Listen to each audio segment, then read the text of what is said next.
चलो, हम लोग पी ब्लॉक स्टडी कर रहे थे। ठीक है। पी ब्लॉक में लास्ट क्लास में हम लोग ग्रुप 15 को स्टार्ट किए थे। ग्रुप 15 का टॉपिक हम लोग स्टार्ट किए थे। और लास्ट क्लास में हम लोग क्या किए थे कि नाइट्रोजन के ऑक्साइड्स के बारे में हम लोग सीखे थे। ठीक है। तो ग्रुप 15 में नाइट्रोजन के ऑक्साइड्स के बारे में सीख चुके हैं। तो आज के क्लास में हम लोग फोकस करेंगे, हमारा फोकस रहेगा नाइट्रिक एसिड यानी HNO3। नाइट्रिक एसिड का प्रिपरेशन कैसे होता है। ठीक है। और इसका रिएक्शन इंपॉर्टेंट होता है, इसका रिएक्शन इंपॉर्टेंट होता है अपने लिए। तो HN3 का रिएक्शन भी हम लोग सीखने वाले हैं। ठीक है। तो सबसे पहला पॉइंट है कि नाइट्रिक एसिड का स्ट्रक्चर कैसे ड्रॉ करना आपको, यानी स्ट्रक्चर ऑफ HNO3। तो HNO3 का हम फिगर ड्रॉ करेंगे तो ध्यान सुनना। इसमें N होता है सेंट्रल एटम। ठीक है। एक OH बॉन्ड बनेगा। ठीक है। एक OH बॉन्ड बनेगा और यहाँ पे डबल बॉन्ड O होगा, यहाँ पे सिंगल बॉन्ड O होगा। ठीक है। यानी यहाँ पे कोऑर्डिनेट सिंगल बॉन्ड बेसिकली क्या है, ये बॉन्ड कोऑर्डिनेट बॉन्ड है। ठीक है। तो यहाँ पे लोन पेयर 3 होगा, इस O पे लोन पेयर 2 लोन पेयर होगा और यहाँ पे 2 लोन पेयर होगा। तो ये हो गया आपका HNO3 का स्ट्रक्चर। ठीक है। जनरली क्या होता है, एनजेड में क्या करता है ना, ये बॉन्ड डबल बॉन्ड या कोऑर्डिनेट बॉन्ड को सिंगल बॉन्ड से रिप्रेजेंट करता है। तो कभी कभी फिगर ऐसा भी दिखा देगा जो ऊपर लिखा हुआ है यहाँ पे। इसमें क्या किया है कि एन का जो डबल बॉन्ड है उसको भी सिंगल बॉन्ड से दिखाया हुआ है, एन का जो कोऑर्डिनेट बॉन्ड है उसको भी सिंगल बॉन्ड से दिखाया हुआ है। ठीक है। तो रिप्रेजेंटेशन का स्टाइल है। मैं रिकमेंड करूंगा कि दोनों फिगर सेम फिगर है तो आप इसको ज्यादा फोकस करोगे। जो नीचे मैंने फिगर ड्रॉ किया है ये ज्यादा ज्यादा आपको क्लियर पिक्चर देगा। ठीक है। तो आपको नीचे वाले सिस्टम को अडॉप्ट करना है। लेकिन आपको ये भी समझ में आना चाहिए कि जो हम लोग जो फिगर ड्रॉ कर रहे हैं और ऊपर जो फिगर ड्रॉ ड्रॉ करते हैं सेम फिगर है। तो अगर ये फिगर लिखा रहेगा तो इसको भी आपको टिक करना है, इसको टिक करना है आपको। ठीक है। ये ध्यान आप लोग। अब ध्यान ना, यहाँ पे कुछ एंगल और बॉन्ड लेंथ का बात किया हुआ है तो गौर करोगे। यहाँ जो बॉन्ड लेंथ है, देखो ये बॉन्ड लेंथ 121 पिकोमीटर है इस ओ के साथ। ठीक है। तो ये दोनों बॉन्ड लेंथ सेम होता है। यानी यहाँ पे क्या होता है ना, अगर देखोगे तो इसको मैं बोल रहा हूँ, ये दोनों ओ का बॉन्ड लेंथ क्या होता है, सेम होता है क्योंकि यहाँ पर रेजोनेंस हो रहा होता है। तो दोनों bond length almost equivalent same होता है, ऑलमोस्ट सेम ही होता है। ठीक है। ऑलमोस्ट क्या, दोनों बॉन्ड लेंथ सेम ही है। यहाँ पे होता है क्या है ना कि नाइट्रिक एसिड में रेजोनेंस हो रहा होता है और इसमें अगला फिगर ऐसा बनेगा, ऊपर में चला जाएगा कोवेलेंट बॉन्ड और नीचे जाएगा डबल बॉन्ड। यानी ये प्रोसेस हो रहा होता है। ये प्रोसेस होगा तो दोनों बॉन्ड क्या होता है, इक्विवेलेंट हो जाता है। इसलिए दोनों का बॉन्ड लेंथ क्या होगा, सेम रहेगा। 121 पिकोमीटर नीचे भी रहेगा। इसके अलावा यहाँ जो बॉन्ड लेंथ जो दिया हुआ यहाँ पे एन और O का जो बॉन्ड लेंथ है वो है 140 है। तो यहाँ इतना लंबा क्यों हो रहा है, क्योंकि ऊपर वाला जो बॉन्ड लेंथ है उसमें डबल बॉन्ड करेक्टर है। जिसमें 121 पिकोमीटर का मैं बात कर रहा हूँ उसमें क्या है, डबल बॉन्ड करेक्टर है।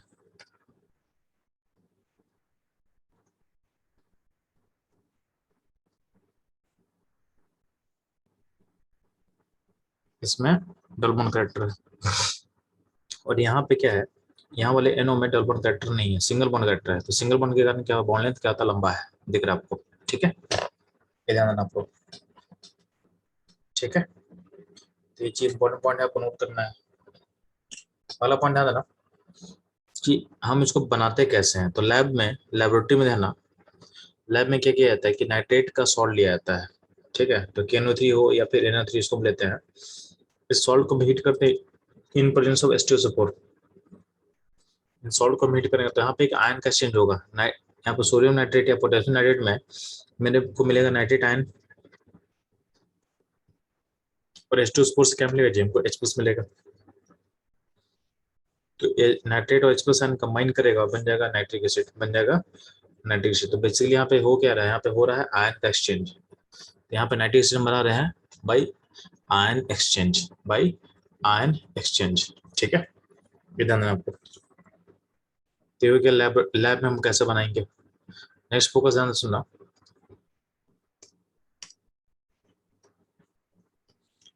तो HNO3 को लार्ज स्केल पे कैसे प्रिपेयर किया जाता है, तो बोला गया है HNO3 को लार्ज स्केल प्रिपरेशन करने के लिए आप यूज करते हो ओसवाल प्रोसेस, इंपॉर्टेंट है अपने लिए, ठीक है। इसमें पहले क्या करते हैं, अमोनिया जो होता है ना, अमोनिया को हम कैटालिटिक का हम ऑक्सीडेशन करते हैं, अमोनिया का कैटालिटिक ऑक्सीडेशन करते हैं, कैटालिटिक ऑक्सीडेशन करते हैं, ठीक है। यानी कैटलिस्ट के प्रेजेंस में अमोनिया का ऑक्सीडेशन होगा, तो अमोनिया होगा, O2 होगा, O2 लेंगे एयर से, ठीक है, और प्लेटिनम लेते हैं पीटी या RH, ठीक है। जनरली एनसीईआरटी में पीटी लिया हुआ है, तो पीटी मतलब प्लेटिनम एज ए कैटलिस्ट, ठीक है, और ऑक्सीडेशन करेंगे तो जो अमोनिया है, अमोनिया का जो N होता है हो जाएगा NO में, हो जाएगा NO में, ठीक है। तो NO बन गया और अमोनिया का जो H है चला गया वाटर में। अब जो NO है, तो NO हाईली रिएक्टिव गैस होता है, ठीक है। तो NO जो है, नाइट्रिक जो ऑक्साइड फॉर्म किया हुआ है वो ऑक्सीजन के साथ रिएक्ट करके बनाएगा NO2, बनाएगा NO2, यानी NO जाएगा आपके NO2 में जाएगा, NO जाएगा आपके NO2 में, ठीक है। अब जो नाइट्रोजन डाइऑक्साइड फॉर्म कर चुका है उसको डालो पानी में, पानी डालोगे तो बेसिकली क्या होता है, ये डिस्प्रोपोर्शनेट करता है। मतलब सिंपली है कि आपको पता है कि NO2 का ऑक्सीडेशन स्टेट क्या होता है, इनका होता है +4 स्टेट। जब पानी में डालते हैं इसको हम, तो होता है कि यहाँ पे डिस्प्रोपोर्शनेशन होता है, तो कुछ बनेगा आपका नाइट्रिक एसिड। तो नाइट्रिक एसिड में देखोगे तो N का स्टेट कितना होता है, +5 स्टेट होता है। तो अगर N का ऑक्सीडेशन हुआ है, तो यहाँ पे देखो N का ऑक्सीडेशन हुआ, तो N अगर ऑक्सीडाइज करेगा तो किसी न किसी का रिडक्शन होगा। रिडक्शन किसका होता है, तो सेम ही N का रिडक्शन होता है, सेम ही N का रिडक्शन होता है, ये बनेगा NO, ये बनेगा NO। NO में क्या होता है, +2 स्टेट होता है, यानी सेम N जाता है +5 स्टेट में, सेम N जाता है +2 स्टेट में, ठीक है। सेम N जाएगा +5 में, सेम N जाएगा +2 में, ठीक है। तो यहाँ पे NO2 को पास करते हैं वाटर से, तो नाइट्रिक एसिड फॉर्म करता है एक्वस सॉल्यूशन में, और NO गैस बनता है। जो NO गैस बनता है उसको हम रिसाइकिल कर देंगे, यानी इसको उठाकर फिर से वापस यहाँ भेज देंगे, ये रिसाइकिलिंग में चला गया, ठीक। इससे आपका एक्वस H3 फॉर्म करेगा। अब इसको हमको कॉन्सेंट, इसमें चूंकि क्या है, इसमें वाटर भी मिला हुआ, तो वाटर को निकालना है, यानी इसको हमको कॉन्सेंट्रेट करना है, ठीक है। तो कॉन्सेंट्रेट करने के लिए हम लोग मेथड यूज करते हैं, डिस्टिलेशन मेथड यूज करते हैं। अब ध्यान देना, आप लोगों को एक पॉइंट याद होना चाहिए जो हम लोग सोल्यूशन में पढ़ चुके हैं। तो सोल्यूशन में पढ़ा है तो उसमें एक टर्म यूज किया था एजेट्रॉप, एजेट्रॉप। एजेट्रॉप का मतलब ये होता है कि आपका एजेट्रॉप में जब पॉइंट होता है, तो अगर मान लेते कि आपका एजेट्रॉप ए और बी मिलकर एजेट्रॉप फॉर्म कर रहा है, अगर ए और बी मिलकर आपका एजेट्रॉप अगर फॉर्म कर चुका है, तो बोला गया है कि एजेट्रॉप पॉइंट पे अगर इसको आप हीट करोगे तो ए और बी का जो गैसेस फेज रहेगा, तो जो कंपोजिशन अगर यहाँ पे एक्स वाई कंपोजिशन है, तो गैस फेज का भी कंपोजिशन क्या होता है, सेम होता है। एजेट्रोप में क्या सीखे हैं कि जो कंपोजिशन होगा आपके सॉल्यूशन में, वही कंपोजिशन गैस फेज में होगा, यानी उनको सेपरेट करना क्या है, पॉसिबल नहीं है। और हम लोग एजेट्रोप का जब एग्जांपल पढ़े थे, उसमें एग्जांपल आप ये भी सीखे थे कि नाइट्रिक एसिड एंड वाटर आपका एजेट्रोप फॉर्म करता है, आपका एजेट्रोप फॉर्म करता है। कब फॉर्म करता है, तो जब 68% नाइट्रिक एसिड होगा और 30% होगा water, weight by weight ratio में, तो उस टाइम में इसको बोलते हैं कि एजेट्रोप है। इस टाइम क्या होता है, एजेट्रोप होता है, ठीक है।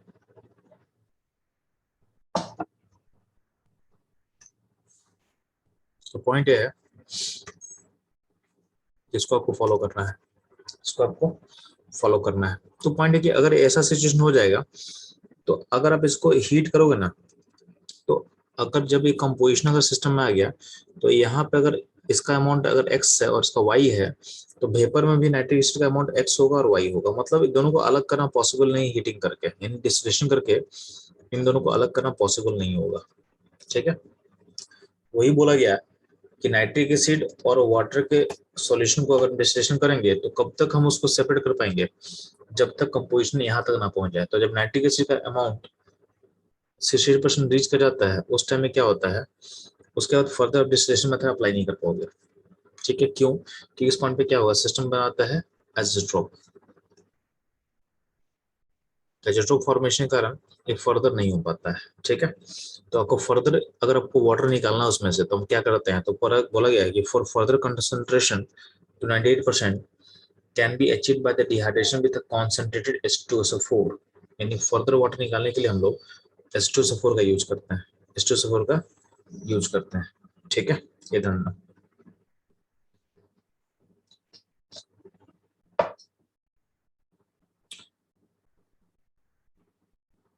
ध्यान रखना, कितना वो क्लियर हो चुका है। तो कुछ इसका प्रॉपर्टी आपको समझ में आना चाहिए। तो पहले चलते हैं हम लोग फिजिकल प्रॉपर्टी पे। नाइट्रिक एसिड क्या होता है? आपका कलरलेस लिक्विड होता है। इसका जो फ्रीजिंग पॉइंट होता है वो होता है 231.4 केल्विन एंड बॉइलिंग पॉइंट होता है 355.6 केल्विन। इसका बॉइलिंग पॉइंट क्या होता है? वाटर से बिलो होता है, ये पता होना चाहिए। इन लेस देन क्या होता है? वाटर होता है। बॉइलिंग पॉइंट में क्या होता है? वाटर का बॉइलिंग पॉइंट कितना होता है जी? 373 केल्विन होता है। ठीक है, वाटर से इसका बॉइलिंग पॉइंट क्या होता है? लो होता है। अब बोला कि लैब जो लैब में हम नाइट्रिक एसिड यूज करते हैं, तो लैबोरेटरी ग्रेड का नाइट्रिक एसिड में 68% नाइट्रिक एसिड होता है बाई मास। यानी बेसिकली जो एजिट्रोफ फॉर्मेशन होता है वहीं पे उसको यूज कर लेते हैं, उसको फर्दर प्यूरिफाई नहीं करते हैं। ठीक है, जहाँ पे एजिट्रोफ फॉर्म कर गया डिस्टिलेशन मेथड से, उसके बाद उसको फर्दर जो बोलता है ना 98% का कंसंट्रेशन वहां तक रीच नहीं करते हम लोग।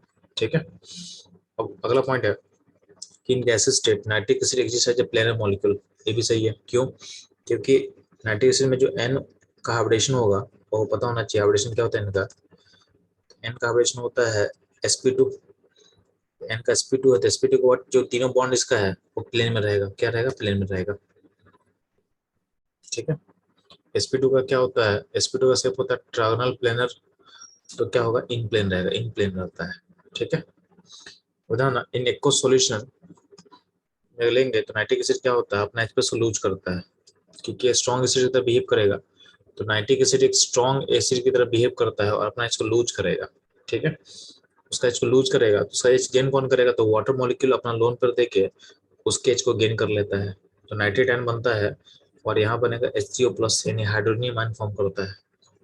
ठीक है, इसके लिए ध्यान दोगे जो नाइट्रिक एसिड होता है उसका concentrated form, concentrated nitric acid एक स्ट्रॉन्ग ऑक्सीडाइजिंग एजेंट होता है। ठीक है, जो बहुत बहुत सारे मेटल को अटैक करके उसको ऑक्सीडाइज कर देगा, एक्सेप्ट गोल्ड, पीटी, ये सब क्या होता है? नोबल मेटल होता है, इससे जल्दी ऑक्सीडाइज नहीं होगा। लेकिन इसके अलावा क्या होता है? मैक्सिमम मेटल को क्या करता है? ऑक्सीडाइज कर देता है। ठीक है, अब ध्यान देना, इसका यूज करेंगे हम लोग रिएक्शंस में। सर यूज करेंगे हम लोग रिएक्शन में। तो ध्यान सुनना कि जो नाइट्रिक एसिड होता है मेटल को ऑक्सीडाइज कर देगा। ठीक है, इवन आपका जो नाइट्रिक एसिड होता है नॉन मेटल को भी ऑक्सीडाइज कर देता है। ठीक है, अब ध्यान से फिर होता क्या है, तो ध्यान सुनना। अगर आप यूज करते हो कॉन्सेंट्रेटेड नाइट्रिक एसिड, अगर आप यूज कर रहे हो कॉन्सेंट्रेटेड नाइट्रिक एसिड, तो कॉन्सेंट्रेटेड नाइट्रिक एसिड करता क्या है कि खुद तो जाएगा NO2 में, खुद खुद को रिड्यूस करेगा, यानी नाइट्रिक एसिड खुद को रिड्यूस करेगा, NO2 यानी ब्राउन गैस में खुद को भेजेगा। आपको बता चुके हैं कि NO2 का कलर क्या होता है? रेडिश ब्राउन होता है, रेडिश ब्राउन होता है। ठीक है, तो खुद को भेजेगा NO2 में, यानी खुद का जो स्टेट है +5 से कहाँ भेजेगा? +5 नाइट्रिक एसिड में जाएगा +4 स्टेट में, खुद यानी खुद रिड्यूस हो रहा है। और बाकी जैसे मान लो कि जिंक रहेगा तो जिंक को भेजेगा उसके नाइट्रेट में, जिंक नाइट्रेट। कॉपर जाएगा कॉपर नाइट्रेट में। अगर कार्बन है यानी कार्बन नॉन मेटल है तो कार्बन को भेजेगा CO2 में। ठीक है, कार्बन को भेजेगा CO2 में, कार्बन का कोई फॉर्म जाएगा CO2 में।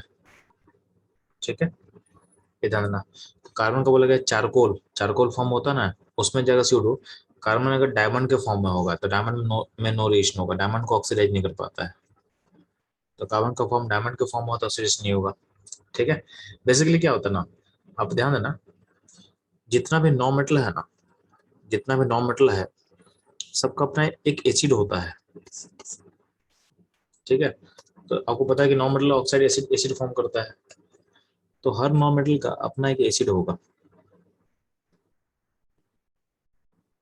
जिसको हम हर नॉन मेटल एक स्टेबल एसिड बनाता है। स्टेबल बोलो या बोलोगे बेस, बेस एसिड, स्टेबल या बेस एसिड फॉर्म करता है हर नॉन मेटल, जिसका नाम में लगा रहता है इक।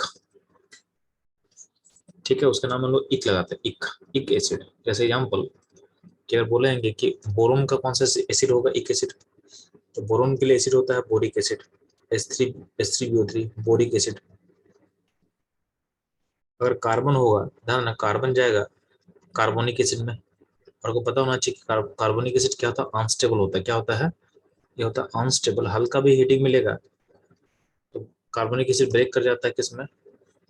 CO2 में, H2O में। यानी कार्बन खुद को भेजना चाहता है कार्बोनिक एसिड में, पर कार्बोनिक एसिड फॉर्म करते हैं क्या होता है? ब्रेक कर जाता है CO2 में, H2O में। इसलिए कभी कभी हम लोग बोलते हैं कि सी जाएगा डायरेक्टली CO2 में, क्योंकि ब्रेक कर जाता है। तो बीच में कार्बोनिक एसिड फॉर्म करता है, वो फर्दर ब्रेक कर जाता है। ठीक है, तो बी जाएगा बोरिक एसिड में, सी जाएगा कार्बोनिक एसिड में। यानी हर नॉन मेटल का अपना एक स्टेबल एसिड होता है, उसको मैं बता दे रहा हूँ आपके लिए। ठीक है, एन का स्टेबल एसिड क्या होगा? Nitric acid, HNO3। इसके अलावा और कौन होता है जी? इसके अलावा ध्यान देना, अगर सल्फर हो तो सल्फर का स्टेबल एसिड क्या होगा? Sulphuric acid, H2SO4। पी का स्टेबल एसिड होता है फॉस्फोरिक एसिड, H3PO4। इसके अलावा पी का जो बाकी फैमिली है, बाकी फैमिली का मतलब अगर आर्सेनिक होगा, एंटीमोनी होगा, तो दोनों का सेम टाइप का एसिड फॉर्म करेगा। आर्सेनिक का H3SO4 बनेगा, एंटीमोनी का H3SbO4 बनेगा। ठीक है, सिमिलरली अगर मानते हैं कार्बन के फैमिली का एक और एलिमेंट होता है SN, टिन। तो टिन का भी तुम ऑक्सीडेशन कर सकता है, तो उसमें क्या बनता है? H2SnO3 बनेगा। स्टैनिक एसिड बोलते हैं, बोलते हैं स्टैनिक एसिड। क्या बोलते हैं? Stannic acid. ठीक है, अगर जितना भी हैलोजन है, हैलोजन में बेसिकली क्या होगा? क्लोरीन हो सकता है, या तो ब्रोमीन, या तो आयोडीन। क्लोरीन का ऑक्सीडेशन पॉसिबल नहीं है, तो क्लोरीन ब्रोमीन आयोडीन के लिए एक स्टेबल एसिड होता है HXO3। मतलब अगर क्लोरीन रहेगा तो क्या होगा? बोलेंगे HCl3। इसका नाम होता है क्लोरिक एसिड। क्या होता है? Chloric acid. तो ये सारे एलिमेंट का मैं स्टेबल एसिड में बना दिया। ब्रोमीन के लिए होता है HbRO3, और आई के लिए होगा HiO3। ठीक है, ऐसा हो सकता है। तो मेनली जो क्लोरिक एसिड होता है वो ज्यादा ज्यादा रहता है अपने पास। तो हर का स्टेबल एसिड में बता दिया। यानी और जो स्टेबल एसिड होता है उसके नाम क्या लगता है? इक लगता है, इक। देखो हर जगह बोरिक, कार्बोनिक, नाइट्रिक, हर देखो हर में इक लगा हुआ है। तो आपको स्टेबल एसिड पता होना चाहिए। तो बोला गया है कि अगर नाइट्रिक एसिड आप यूज करते हो ना, और आपके पास मेटल रहेगा, तो मेटल में क्या होता है? मेटल में बनता है नाइट्रेट। दिख रहा है आपको? मेटल जा रहा है नाइट्रेट में, जिंक जा रहा है नाइट्रेट में, कॉपर या कॉपर नाइट्रेट में। उसके बाद जितना भी नॉन मेटल है, जितना भी नॉन मेटल है, सब में अपना अपना बनेगा इक एसिड। जैसे मान लो कि बोरोन है, बनेगा बोरिक एसिड। फॉस्फोरस जब बनेगा फॉस्फोरिक एसिड। आर्सेनिक बन जाएगा, सेम फैमिली का एसिड बन जाएगा। सल्फर बन जाएगा सल्फ्यूरिक एसिड। जो एसन है, एसन मेटल है, बट ये बिहेव करता है नॉन मेटल की तरह। Sn is a metal, Sn is a metal, but 90 से रिएक्शन करने में, but during reaction with nitric acid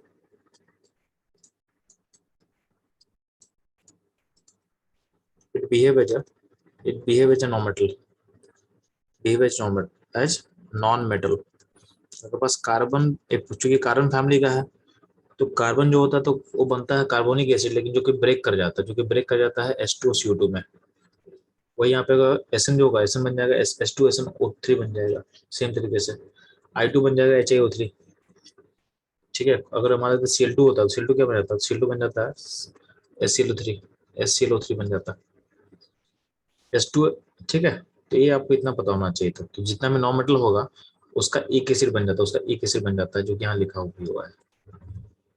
ठीक, अगर आपके पास सल्फर H2S रहेगा, यानी सल्फर -2 सेट में, H2S का मतलब होता है सल्फर -2 सेट में है, तो उसका ऑक्सीडेशन करके उसको भेजेगा सल्फर 0 सेट में। यानी सल्फर यहाँ से H2S से बन जाएगा सल्फर, यानी जब भी H-2 रहेगा उसको भेज देंगे सल्फर में। ठीक है, जब भी आपके पास SO2 गैस रहेगा, SO2, SO2 गैस को भेजना है आपको SO4-2 में, SO4-2 में। ठीक है, जो भेजना है आपको SO4-2 में। ठीक है, इतना याद रखना है। बाकी नीचे ग्रेफाइट का ऑक्सीडेशन से आपको बनता है मेल्टिक एसिड। ये आपको जरूरत नहीं याद करने का। ठीक है, ऊपर तक काम काफी हो जाएगा। तो आपका जब भी कॉन्सेंट्रेट नाइट्रिक एसिड होगा तो खुद को भेजेगा NO2 में, और बाकी मेटल को इस तरह से रेट कर सकता है, इस तरह से रेट कर सकता है। ठीक है, ये तो अपना पहला तरीका रहा। यानी और आपको रिएक्शन दे दिया ऐसा जो कि आपके पास आंसर में दिया हुआ है। जैसे बोल देगा नाइट्रिक एसिड को रिएक्ट करना मेरे को फॉस्फोरस के साथ, तो क्या बनेगा? तो आपका जो नाइट्रिक एसिड है ये खुद को भेजेगा NO2 में, खुद को भेजेगा NO2 में, और जो P है वो खुद को भेजेगा फॉस्फोरिक एसिड में, खुद को भेजेगा फॉस्फोरिक एसिड में। ठीक है, तो ऐसा रिएक्शन पूरा करना है आपको। बैलेंस इक्वेशन याद नहीं करना। बैलेंस इक्वेशन आपके एग्जाम में या तो दिया रहेगा ऑप्शन में, या फिर आप बैलेंस कर सकते हो। बैलेंसिंग के लिए आप रिडॉक्स का कोई मेथड यूज करना, बैलेंस हो जाएगा। तो आपको कम से कम ये पता होना चाहिए कि आखिर प्रोडक्ट क्या बनने वाला है। ठीक है, तो ये आपको इससे पता चल जाएगा। मान लेते हैं कि अगर रिएक्शन दिया हुआ है नाइट्रिक एसिड के साथ I2 का, तो क्या करेंगे? तो आपको पता है कि नाइट्रिक एसिड में HO3 कहा जाता है, ये जाएगा NO2 में, और I2 कहाँ जाएगा जी? तो जाएगा अपने एक एसिड में, यानी HiO3 बन जाएगा, HiO3 फॉर्म कर जाएगा। इस तरीके से आपको रिएक्शन को कंप्लीट करने आना चाहिए। ठीक है, अब ध्यान सुनेंगे तो कुछ एक्स्ट्रा पॉइंट ध्यान सुनना कि अगर हम मेटल का बात करते हैं तो मेटल के साथ कैसे रिएक्ट करता है सिस्टम, तो ध्यान सुनना। तो यहाँ पे टाइप ऑफ मेटल आपके पास है, और यहाँ पे एसिड का सिचुएशन बताया गया है, यानी एसिड डाइल्यूट है, एसिड कॉन्सेंट्रेटेड है, या एसिड वेरी डाइल्यूट है। तो ध्यान सुनना, जब भी नेगेटिव एसआरपी, एसआरपी का मतलब होता है, एसआरपी का फुल फॉर्म होता है standard production potential, standard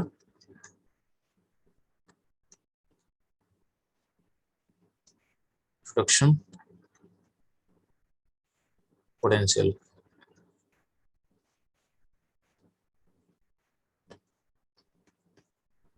SRP का फुल फॉर्म होता है, चलो, स्टैंडर्ड प्रोडक्शन पोटेंशियल। ठीक है, बात समझे? तो टाइप ऑफ मेटल में अगर नेगेटिव एसआरपी होगा मेटल का, अगर मेटल का नेगेटिव एसआरपी होगा, तो होता क्या है कि, यानी नेगेटिव एसआरपी का मतलब क्या, अगर सिंपल वर्ड्स में बोले ना, कि जिसका रिएक्टिविटी हाइड्रोजन से ज्यादा होता है, तो नेगेटिव एसआरपी का सिंपल मतलब है कि more reactive than hydrogen, more reactive than hydrogen. Metal जो है उसका रिएक्टिविटी हाइड्रोजन से ज्यादा होना चाहिए, उसका एसआरपी नेगेटिव अपने आप होता है। ठीक है, तो सिंपल वर्ड्स में इस टर्म को हम चेंज कर रहे हैं, रिएक्टिविटी सीरीज से लिंक कर दे रहे हैं कि अगर आप मेटल का रिएक्टिविटी हाइड्रोजन से ज्यादा होगा तो क्या होगा। पॉजिटिव एसआरपी का मतलब होता है कि मेटल का रिएक्टिविटी लेस देन हाइड्रोजन होगा, लेस रिएक्टिव देन एच। अच्छा, उसमें लेड को भी इंक्लूड कर लिया है। लेड का रिएक्टिविटी ऊपर में आता, लेकिन नीचे वाले टेबल ने लेड भी ले लिया है। नीचे में पॉजिटिव एसआरपी के साथ साथ क्या है, लेड भी है। ठीक है, और अगला मेटल लिया है, अगला लिस्ट लिया है मेटलॉइड में, metalloid and non metal and SN metal है जो भी इस लिस्ट में आ गया है। तो इसको यानी पूरा का पूरा इसको लिस्ट तैयार किया आपके लिए। ठीक है, अब बोला गया इस लिस्ट को हम रेट करते हैं कॉन्गनेटिक एसिड। अगर आपका एसिड का कॉन्सेंट्रेशन अगर हाई हो, यानी कॉन्सेंट्रेटेड हो, तो क्या होता है? तो बोला गया है कि जब भी आपका नेगेटिव एसआरपी का मेटल होगा, यानी मेटल का रिएक्टिविटी अगर हाइड्रोजन से ज्यादा होता है, जैसे जिंक हो गया, आयरन हो गया, ठीक है, आपका कैल्शियम है, मैग्नीशियम है, उस केस में क्या होता है? बोला गया है कि अगर आप कॉन्सेंट्रेटेड एसिड यूज करोगे तो फॉर्म करेगा मेटल नाइट्रेट और NO2 गैस निकलता है, फॉर्म करता है मेटल नाइट्रेट और NO2 गैस निकलेगा। ठीक है, और उसी केस में अगर एसिड को कर दे डाइल्यूट, यानी एसिड हो गया डाइल्यूट, तो उस केस में क्या होता है? मेटल नाइट्रेट फॉर्म करेगा और N2O गैस बनता है। क्या बनता है? N2O गैस बनता है। ये ध्यान देना आपको। ठीक है, दोनों बन रहा है मेटल नाइट्रेट, बट जो गैस निकल रहा है अलग निकल रहा है। पहले के में निकला NO2, सेकंड में निकल रहा है N2O। ठीक है, और थर्ड में बोला गया है कि अगर नाइट्रिक एसिड का कॉन्सेंट्रेशन बहुत डाइल्यूट कर दें, बहुत डाइल्यूट कर दें, तो उसमें मेटल नाइट्रेट फॉर्म करेगा और साथ में बनेगा अमोनियम नाइट्रेट।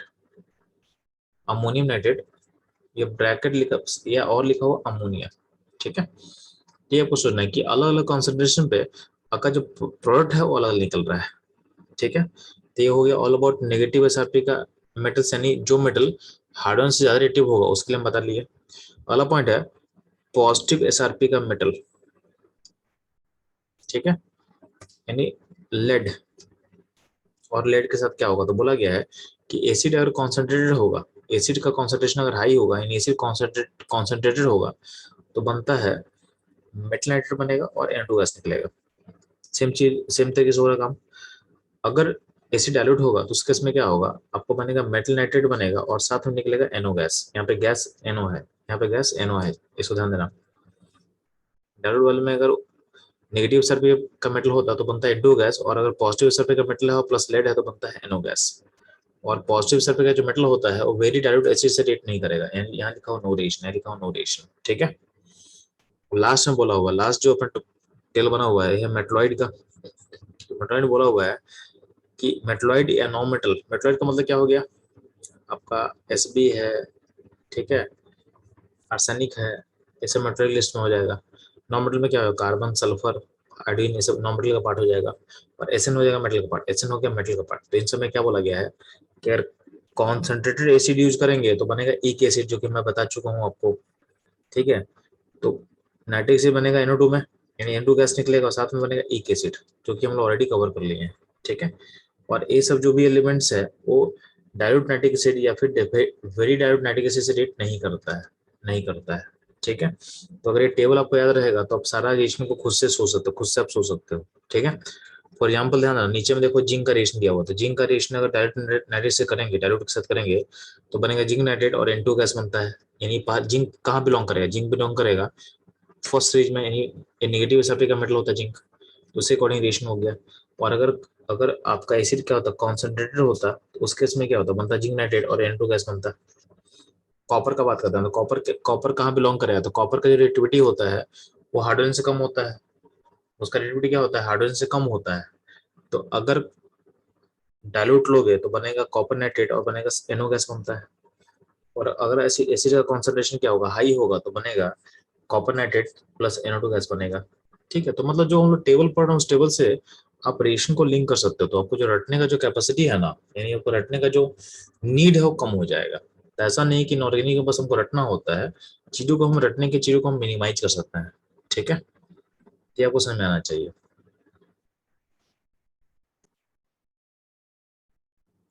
चलो हम लोग 90 एसी का रिएक्शन हम लोग को समझ में आ चुका है। अब बता ना, एक छोटा सा टेबल मैं एक और ऐड कर रहा हूँ, सेम ही टेबल है, ठीक है, बट यहाँ पे थोड़ा सा बस डिफरेंस रहेगा, आपको याद करने के लिए अच्छा रहेगा आपके लिए। तो यहाँ बोला हुआ है, जैसे यहाँ था कि अगर नाइट्रिक एसिड वेरी अगर वेरी डाइल्यूट होता है, तो उसमें हम लोग पढ़ चुके हैं कि अगर MnMg मेटल होता है ना, MnMg, तो उसमें H2 गैस निकलता है।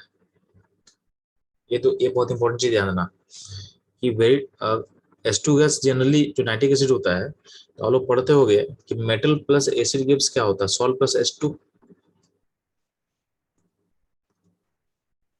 लेकिन यहाँ अगर नाइट्रिक एसिड होता है तो ये काम नहीं होता है। नाइट्रिक एसिड चूंकि ऑक्सीडाइजिंग एसिड होता है, तो अगर HNO3 जो ऑक्सीडाइजिंग एसिड, तो करता क्या है, तो ये हाइड्रोजन गैस निकलने देता नहीं है। अगर इसमें तुम मेटल डालोगे तो मेटल में जो हाइड्रोजन निकलता है ना, उस हाइड्रोजन को फर्दर ऑक्सीडाइज करके उसको भेजता है H2O में, यानी नाइट्रिक एसिड के साथ आपका H2 गैस निकलेगा नहीं, ठीक है। तो इसलिए देखना कि H2 गैस कहीं भी नहीं लिखा होगा, सब जगह H2O बना के दिया हुआ है। तो दो ही केस है, यानी MnMg, ये बहुत इंपॉर्टेंट करो, जो कि नाइट्रिक एसिड के साथ हाइड्रोजन गैस निकालता है, वो भी कब, जब इनका कॉन्सेंट्रेशन क्या हो, वेरी वेरी डाइल्यूट हो, तब के केस में Mn और Mg H2 गैस निकालता है, ठीक है। अगर वेरी डाइल्यूट एसिड होगा, तो अगर मान लेते हैं Fe, जिंक और Sn ले लेंगे, कैसा मेटल है, कैसा मेटल है सब है, ये सब है नेगेटिव SrP का मेटल है। तो इन सब में क्या बताया गया है कि इन सब में क्या बनता है, आपको बनेगा मेटल नाइट्रेट और बनता है अमोनियम नाइट्रेट। मतलब ऊपर ऊपर का जो टेबल था उसको देखना, तो ये चीज दिया हुआ टेबल में उससे लिंक हो जाएगा। अगर आपका नाइट्रिक एसिड डाइल्यूट हो तो उसके इसमें ये सब मेटल क्या होगा, ऐसा हो जाता है पॉजिटिव SrP का, ठीक है, ऐसा है पॉजिटिव SrP का। तो पॉजिटिव SrP का मेटल है, उसमें लेड को हम इंक्लूड कर लिए थे, लेड भी इंक्लूडेड था, तो क्या बनता है, तो बनता है NO गैस बनता है और मेटल नाइट्रेट बनता है। और Fe, जिंक देखो, ये सब किस कहाँ का एलिमेंट है, ठीक है। तो ये सब जो है, ये सब नेगेटिव SrP का मेटल है। तो ये सब से हम लोग कैसे कहते हैं कि डाइल्यूट एसिड रहेगा तो आपका N2 गैस बनता है और मेटल नाइट्रेट आपको बनता है, ठीक है। और एसएन वाले केस में हम लोग सीखे गए एसएन क्या बनाएगा, बनाएगा metal nitrate plus ammonium nitrate form करता है, ये भी ध्यान देना। लेकिन वही अगर रहेगा नाइट्रिक एसिड का स्टेटस अगर कॉन्सेंट्रेटेड रहेगा उस केस में क्या होता है, ये सब का सब क्या है, ये सब का सब आपका मेटल है। ठीक है, तो कोई भी मेटल हो तो बनेगा NO2 प्लस मेटल नाइट्रेट बनता है, चाहे वो नेगेटिव एसआरपी हो चाहे पॉजिटिव एसआरपी हो, दोनों का प्लॉट सेम रहता है एक्सेप्ट एसएन। एसएन में क्या बनता है, ई कैसे बनता है, क्या बनता है, ई कैसे बनता है, जो कि हम लोग पढ़ चुके हैं। स्टैंडिक एसिड बनेगा और साथ में ये बनेगा NO2। तो इसको आपको ध्यान देना है। इस पूरे टेबल में सबसे इंपॉर्टेंट पॉइंट ये था कि MnMg दो ऐसा एलिमेंट होता है जो कि हर H2 गैस निकालेगा जब आप रिएक्ट करवाओगे इसको वेरी डाइल्यूट HNO3 के साथ। तो ठीक है, ये काम का चाहिए आपके लिए। ठीक है, तो ये रहा ऑल अबाउट रिएक्शंस। तो चलो इसके साथ अपना नाइट्रिक एसिड का रिएक्शंस क्या होता है खत्म होता है। ठीक है, तो चलो अगर आपको क्वेश्चन दिया रहेगा HNO3 कॉन्सेंट्रेटेड है,